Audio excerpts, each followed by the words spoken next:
ஆயுர்வேதம் ஒரு பொக்கிஷம், நம் ஆயுள் நீட்டக்கும் அற்புதம். டாக்டர் ஸ்ரீவர்மாஸ். தீர்ப்புகளில் பிழை ஏற்படுவதற்காக நீதிபதிகள் மீது ஒழுங்கு நடவடிக்கை எடுக்க முடியாது என்று உச்சநீதிமன்றம் திட்டவட்டமாக தெரிவித்துள்ளது. மத்திய பிரதேசத்தைச் சேர்ந்த மாவட்ட நீதிபதி ஒருவர் கலால் வரி தொடர்பான வழக்கில் ஒருவருக்கு ஜாமீன் வழங்கியதற்காக அவரை பணியிலிருந்து நீக்கி அம்மாநில உயர்நீதிமன்றம் உத்தரவிட்டிருந்தது.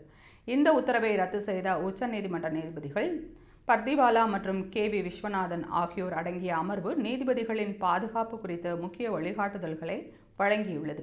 நீதிபதிகள் தங்கள் தீர்ப்பில் நீதித்துறை அதிகாரிகளுக்கு வழங்கப்பட்டுள்ள கடமை மிகவும் கடினமானது.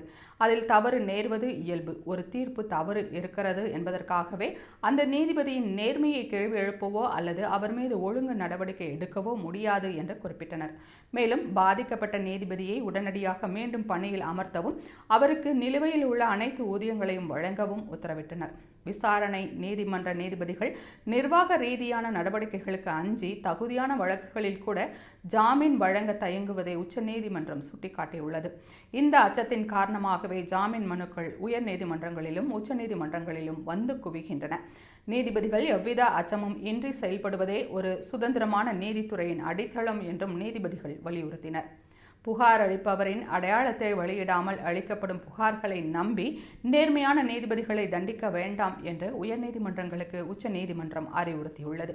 அதே சமயம் நீதித்துறையின் நற்பெயரை கெடுக்கும் கருப்பு ஆடுகளை அடையாளம் கண்டு அகற்ற வேண்டியது அவசியம் என்றும் நீதிபதிகள் தெரிவித்தனர். உள்நோக்கத்துடன் நீதிபதிகள் மீது பொய் புகார்களை தாக்கல் செய்யும் வழக்கறிஞர்கள் அல்லது நபர்கள் மீது கடும் நடவடிக்கை எடுக்கப்படும் என்றும் உச்சநீதிமன்றம் எச்சரித்துள்ளது.